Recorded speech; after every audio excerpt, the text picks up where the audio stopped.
Reproduction in fungi, page number 117। आज हमारा topic है रिप्रोडक्शन इन फंजाई।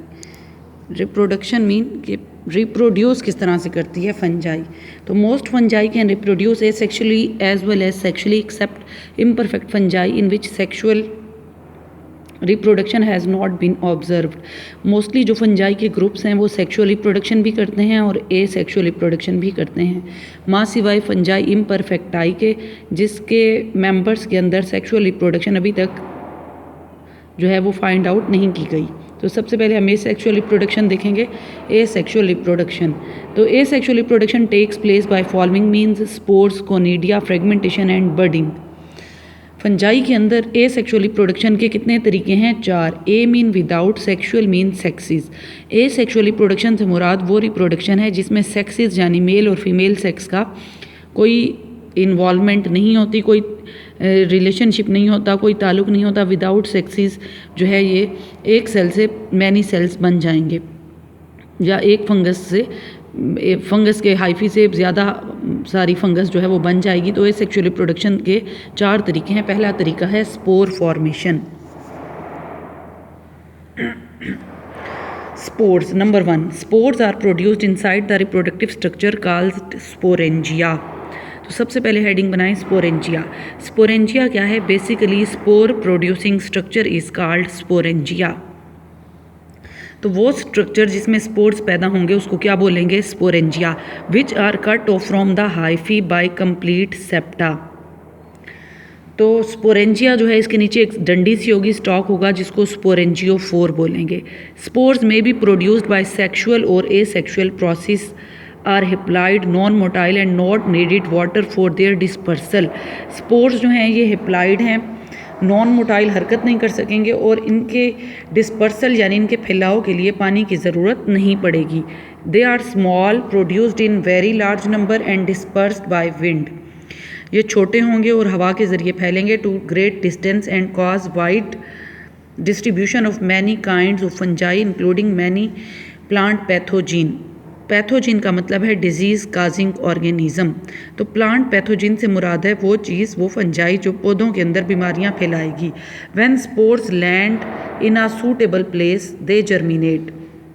जब स्पोर्स किसी सूटेबल जगह पे या मुनासिब जगह पे जाएंगे तो जर्मिनेट करेंगे, giving rise to a new fungal hyphae, नई हाइफी बनेगी। Spores may also be disperse by insects के ज़रिए भी फैल सकते हैं एक जगह से दूसरी जगह, and other small animals and by rain splashes.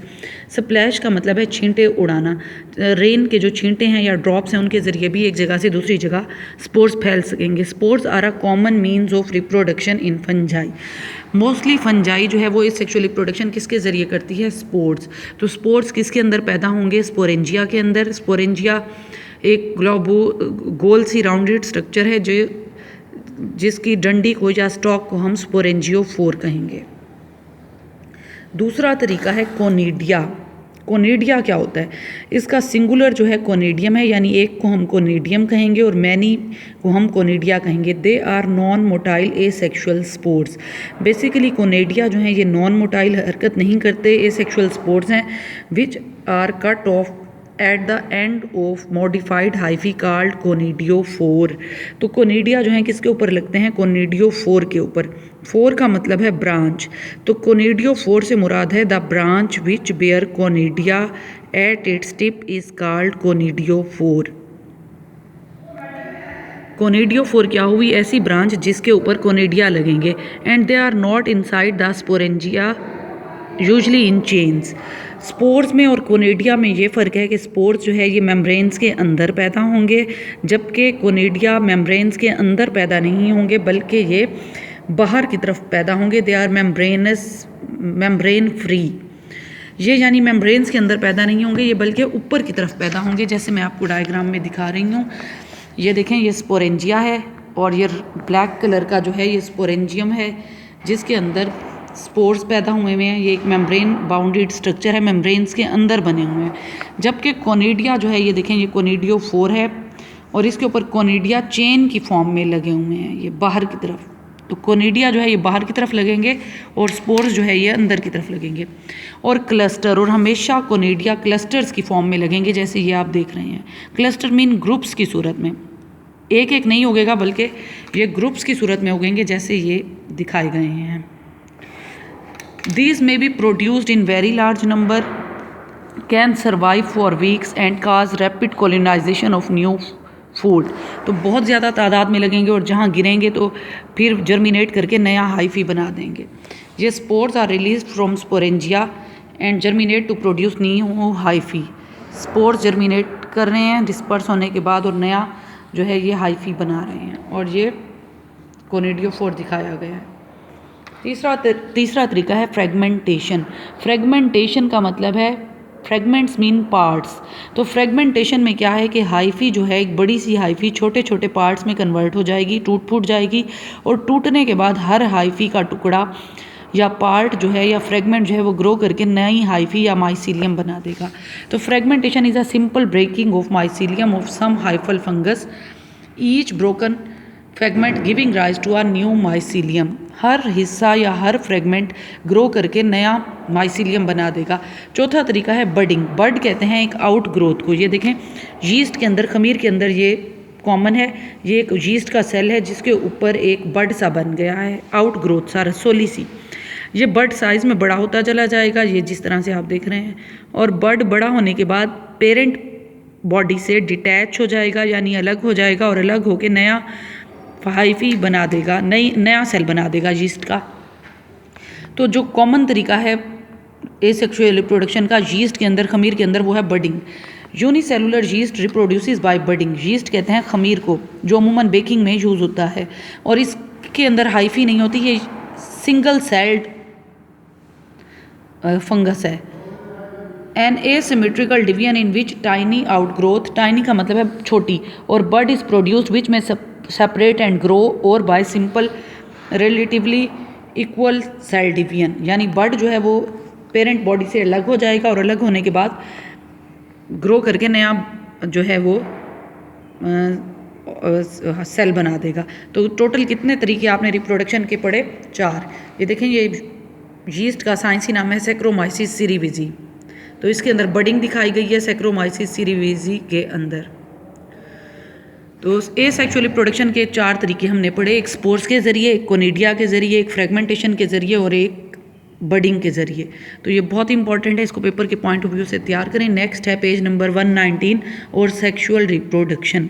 तो जब भी सेक्सुअल रिप्रोडक्शन की बात की जाती है, इसमें 3 स्टेजेस आ जाती हैं। पहली स्टेज को हम कहेंगे प्लाज्मोगेमी, दूसरी को हम कहेंगे कैरियोगेमी, और तीसरी को हम कहेंगे मियोसिस। यानी जब भी सेक्सुअल रिप्रोडक्शन की बात की जाती है तो फंजाई के अंदर सेक्सुअल रिप्रोडक्शन 3 स्टेप्स में होगी। ये आपकी बुक में तरतीब सही नहीं दी हुई, इसको तरतीब देते हैं जिस तरह से मैंने बुक में दी हुई है। पहला प्रोसेस है प्लाज्मोगेमी का, दूसरा है कैरियोगेमी, और तीसरा है मियोसिस।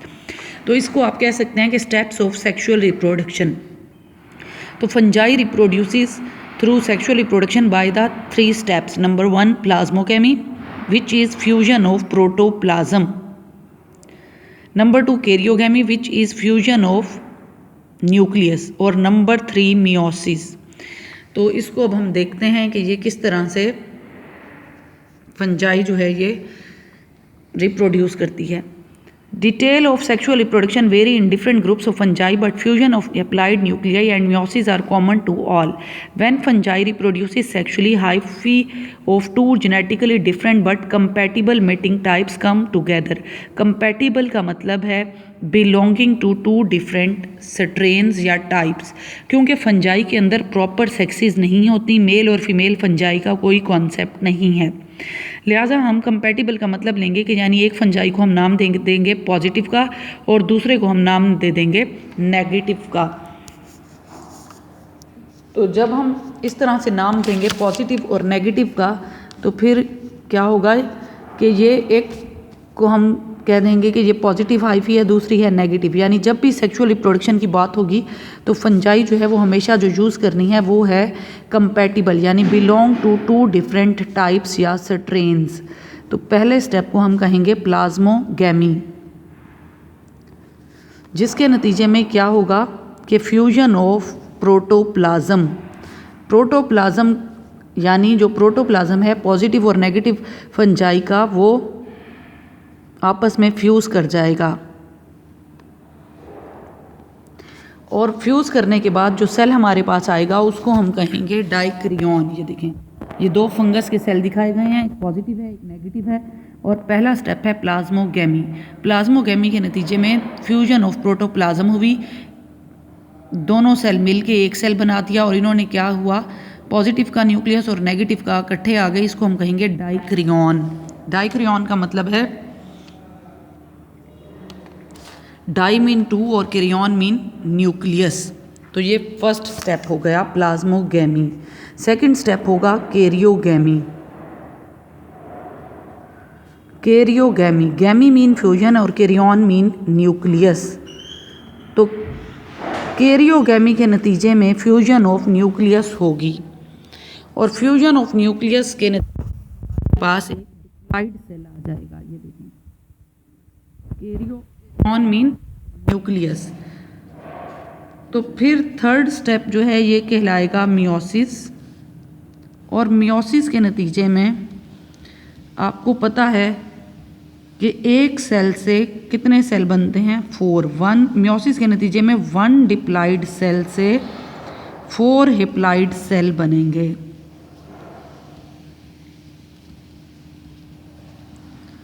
ये देखें थर्ड स्टेप में हमारे पास एक डिप्लॉइड सेल आ गया और इसके बाद थर्ड स्टेप है मियोसिस। मियोसिस के नतीजे में 1 डिप्लॉइड सेल,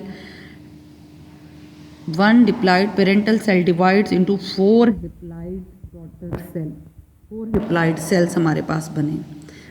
जब भी फंजाई सेक्सुअली रिप्रोड्यूस करेगी उसके थ्रू 3 स्टेप्स के थ्रू करेगी, प्लाज्मोगेमी और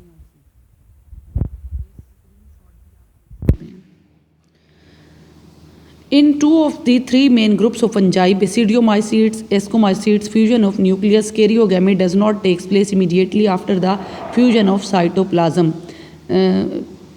that is plasmogamy. Instead of 2 genetical type of haploid nuclei from 2 individuals may coexist. Coexist का मतलब है साथ साथ।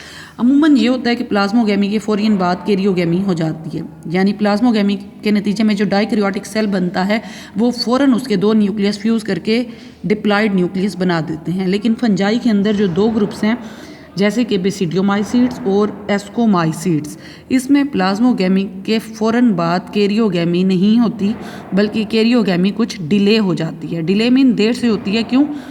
क्योंकि एस्कोमाइसीट्स में एस्कस ने बनना होता है जो कि स्पोर प्रोड्यूसिंग स्ट्रक्चर है और बेसिडियोमाइसीट्स में बेसिडियम ने बनना होता है जिसके ऊपर बेसिडियोस्पोर्स लगते हैं। लिहाजा एस्कोमाइसीट्स और बेसिडियोमाइसीट्स में plasmogamy does not immediately followed by karyogamy, rather it is delayed, थोड़ी सी लेट हो जाती है ये। Such a fungal hyphae cell having 2 nuclei of different genetic type is called dikaryotic और हेट्रोकैरियोटिक हाइफी। तो यहाँ एक हेडिंग बना लें, डाइकैरियोटिक हाइफी। डाई का मतलब है 2, कैरियन का मतलब है न्यूक्लियस। इसी तरह से हेट्रो का मतलब है डिफरेंट और कैरियन का मतलब है न्यूक्लियस। तो ऐसा सेल या ऐसी हाइफी जिसमें 2 तरह के या 2 मुख्तलिफ तरह के न्यूक्लियस हों उसको हम डाइकैरियोटिक सेल बोलते हैं या हेट्रोकैरियोटिक सेल बोलते हैं। इसकी डेफिनेशन लिख लें, द हाइफी और cell having 2 different nuclei are called heterokaryotic hyphae और डाइकैरियोटिक हाइफी। ये पेपर के पॉइंट ऑफ व्यू से बहुत इंपॉर्टेंट है। नेक्स्ट हेडिंग बनाए हैप्लॉइड सेक्सुअल स्पोर्स। अच्छा, फंजाई वो फंजाई जो सेक्सुअल रिप्रोडक्शन करेगी उसमें सेक्सुअल रिप्रोडक्शन के नतीजे में कुछ स्पोर्स पैदा होंगे और वो स्पोर्स कहलाएंगे सेक्सुअल स्पोर्स। ख्याल रहे कि जो सेक्सुअल स्पोर्स हैं वो हमेशा हैप्लॉइड होंगे। क्यों? क्योंकि वो बनेंगे मियोसिस के नतीजे में। ये देखें, हमने पहले ही पढ़ा है कि सेक्सुअल रिप्रोडक्शन के 3 प्रोसेस, प्लाज्मोगेमी, दूसरा कैरियोगेमी और तीसरा मियोसिस। और मियोसिस के नतीजे में 1 डिप्लॉइड पेरेंटल सेल डिवाइड करके 4 डिप्लॉइड डॉटर सेल बनाएगा ये। तो जो मियोसिस के नतीजे में सेल्स बनेंगे वो हमेशा हैप्लॉइड होंगे। लिहाजा सेक्सुअल रिप्रोडक्शन के नतीजे में फंजाई के अंदर जो भी स्पोर्स पैदा होंगे वो हैप्लॉइड कहलाएंगे और उनको हम सेक्सुअल स्पोर्स का नाम देंगे, such as basidiospores and ascospores. तो नाम से ही जाहिर है कि बेसिडियोस्पोर्स बेसिडियोमाइकोटिना के स्पोर्स हैं और एस्कोस्पोर्स एस्कोमाइकोटिना या एस्कोमाइसीट्स के स्पोर्स हैं।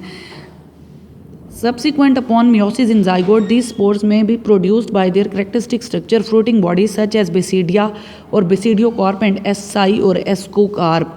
तो ये जो बेसिडियाँ हैं या एस्कोस्पोर्स हैं, ये अपनी स्पेशल फ्रूटिंग बॉडी के अंदर पैदा होंगे, जिसको हम क्या कहेंगे, एस्कोस्पोर्स की फ्रूटिंग बॉडी को एस्कोकार्प कहेंगे। एस्कोकार्प से मुराद है फ्रूटिंग बॉडी ऑफ एस्कोमाइसीड्स और बेसिडियोकार्प से मुराद है fruiting body of basidiomycetes। Next, classification of fungi. Basically, classification of fungi into 4 main groups is based primarily on the type of their sexual reproductive structures and their method of reproduction। तो basically अगर हम देखें तो classification of fungi की 4 main groups हैं। पहला group है Zygomycota, जाइगोमाइसीड्स। दूसरा एस्कोमाइकोटा, एस्कोमाइसीड्स जिसको सैक फंजाई या बोरी वाली फंजाई भी कहते हैं। तीसरा बेसिडियोमाइकोटा है जिसको क्लब फंजाई कहते हैं। और चौथा ड्यूटेरोमाइकोटा है जिसको इम्परफेक्ट फंजाई कहते हैं। अगर हम इनकी टाइप्स देखें तो जाइगोमाइकोटा की टाइप्स राइजोपस है और पाइलोबोलस है जिसको राइजोपस को ब्लैक ब्रेड मोल्ड भी कहते हैं। सेक्सुअल स्पोर्स जाइगोस्पोर्स होंगे। एसेक्सुअल स्पोर्स जो हैं ये नॉन मोटाइल स्पोर्स होंगे। और हाइफी जो है ये नॉन सेप्टेट हाइफी है, यानी सेप्टा या क्रॉस वॉल इसके अंदर नहीं बनेगी। एस्कोमाइसीड्स में यीस्ट आ जाते हैं, मॉरल्स आ जाते हैं, ट्रफल्स, पाउडरी माइल्ड्यूज, मोल्ड, ये इसकी टाइप्स हैं। सेक्सुअल स्पोर्स एस्कोस्पोर्स होंगे। एसेक्सुअल स्पोर्स कोनिडिया की फॉर्म में ये रिप्रोड्यूस करेगा। और हाइफी जो है सेप्टेट। माँ सिवाय जाइगोमाइकोटा के बाकी तमाम जो फंजाई है जो आपके सिलेबस में एस्कोमाइसीड्स, बेसिडियोमाइसीड्स, उसके फंजाई जो है हाइफी जो है वो सेप्टेट है। इम्परफेक्ट आई की डिफरेंट होगी। तो बेसिडियोमाइकोटा में इंपॉर्टेंट शामिल हैं मशरूम्स हैं, रस्ट की बीमारी आ जाती है, स्मट की, puff ball, bracket fungi. Sexual spores basidiospores हैं। एसेक्सुअल स्पोर्स अनकॉमन है और हाइफी जो है इसकी भी सेप्टेट है। फोर्थ ग्रुप आ जाता है ड्यूटेरोमाइकोटा। इसको इम्परफेक्ट फंजाई क्यों कहते हैं? क्योंकि इसमें परफेक्ट स्टेज या सेक्सुअल स्टेज या प्रॉपर सेक्सुअल रिप्रोडक्शन मिसिंग होती है। इसी वजह से इसके अंदर जो टाइप्स हैं वो स्पर्चिलस आ जाती है, पेनिसिलियम आ जाती है, अल्टरनेलिया आ जाती है। सेक्सुअल फेजेस में नॉट ऑब्जर्व की गई है। एसेक्सुअल रिप्रोडक्शन कोनिडिया के ज़रिए होगी। और हाइफी जो है वो इसकी वेराइड होगी, यानी डिफरेंट टाइप्स की होगी। सेप्टेट भी हो सकती है और एसेप्टेट भी हो सकती है। तो आज हमने पढ़ा रिप्रोडक्शन इन फंजाई और क्लासिफिकेशन ऑफ फंजाई। तो रिप्रोडक्शन में हमने पहले एसेक्सुअल रिप्रोडक्शन पढ़ी, देन हमने सेक्सुअल रिप्रोडक्शन पढ़ी और फिर क्लासिफिकेशन में हमने 4 ग्रुप्स जो है वो देखे। ये सारा बहुत इंपॉर्टेंट टॉपिक है, इसको अच्छी तरह से याद करना है।